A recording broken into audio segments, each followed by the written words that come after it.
PBA는 1부 리그가 따로 있다. 혹시 이런 말씀 들어보신 적 있나요? 깜짝 놀라신 분이 있을 거예요. 아니, PBA는 1부 투어가 1부 리그지 1부 투어가 아니라니 대체 이게 무슨 뜻일까?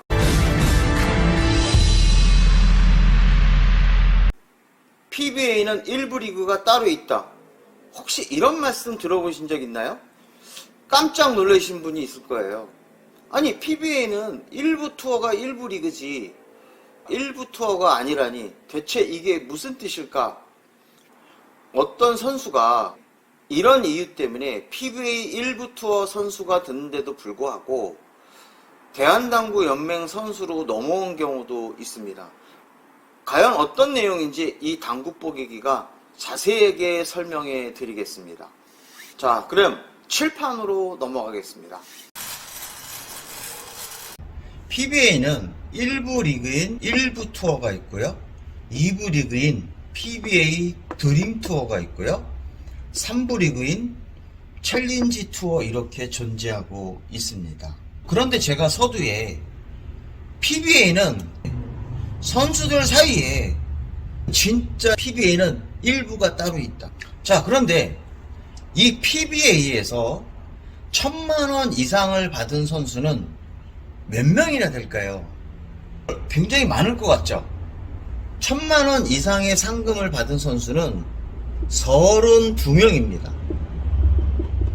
PBA 1부 선수는 정원이 128명입니다. 그러면 96명은 1000만원 미만의 상금을 받은 거죠.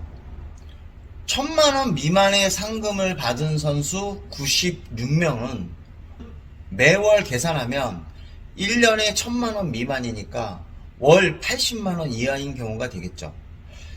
이 부분이 굉장히 아쉬운 부분입니다. 작년에 상금을 한 푼도 받지 못한 선수도 있습니다.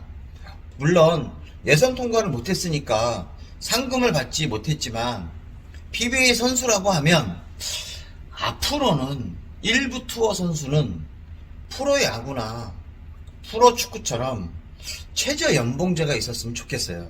뭐 연봉보다는 훈련 보조금 해서 1년에 1000만원 정도의 훈련 보조비를 1부 투어 선수가 되면 좀 받았으면 좋겠다 이런 생각을 합니다. PBA는 선수들 사이에 진짜 PBA는 1부가 따로 있다. 바로 뭐냐 하면 PBA는 독특한 게 하나 있죠. 바로 팀리그입니다. 그래서 선수들 사이에서는 팀리그를 1부 리그, 1부 투어는 2부다. 그리고 드림 투어는 3부다. 챌린지 투어는 4부다. 이렇게 말을 하고 있습니다.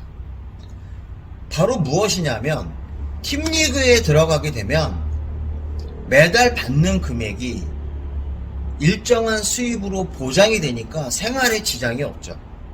마치 팀리그는 최저 연봉을 받고 당구선수 생활을 하는 거랑 마찬가지다. 이런 의미로 인해서 같은 1부 투어 선수인데도 팀리그에 들어가지 않으면 본인을 2부라고 생각하는 경우도 있다는 거예요. 그럼 팀리그 선수들은 어느 정도의 연봉을 받느냐? 이건 철저하게 비밀로 되어 있습니다. 물론 계약을 할 때 노출하지 않는 걸로 어떻게 했겠죠. 그런데 들리는 얘기가 있지 않겠습니까?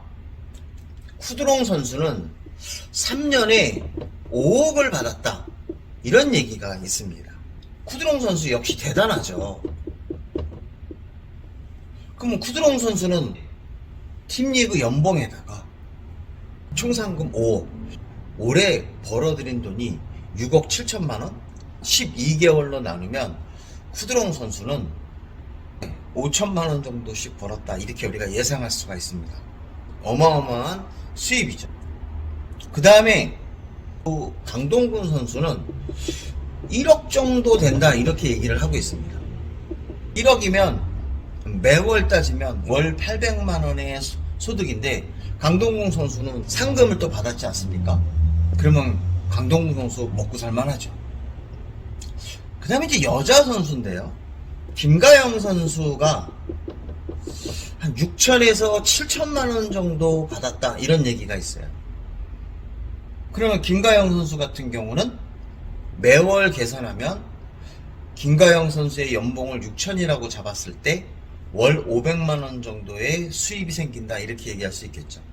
김가영 선수는 상금도 꽤 받았으니까 이 정도면 안정된 선수 생활을 하고 있다고 말씀드릴 수가 있습니다. 그러니까 이런 선수들을 보고 당구 선수들이 열심히 활동해야 할 이유가 되겠죠. 그래서 팀리그는 프리미어 리그다.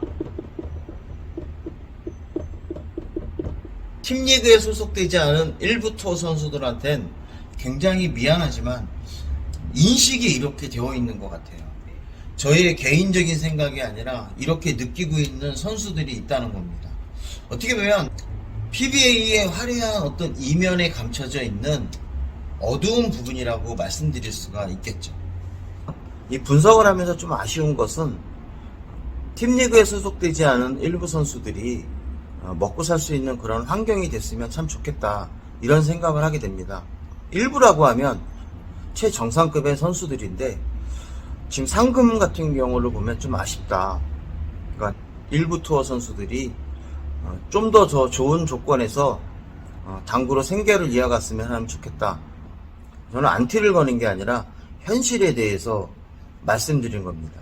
제가 이런 얘기한다고 해서 PBA가 없어지고 이런 거 아니잖아요. 이제는 좀 더 PBA가 안정됐으니까 이런 소리를 해도 충분히 많은 분들이 공감하실 것 같아요. 좀 비판적인 얘기를 한다고 해서 PBA가 갑자기 너 때문에 PBA를 없애겠어, 이러지는 않을 거 아니에요. 편하게 얘기를 하는 상황이 되는 것 같습니다. 공감을 하시면 구독과 좋아요, 알람 설정 꼭 부탁드리겠습니다. 오늘 끝까지 들어주셔서 정말 감사합니다. 자, 그리고 PBA 선수들 화이팅입니다. 대한당구 뉴스 마치겠습니다.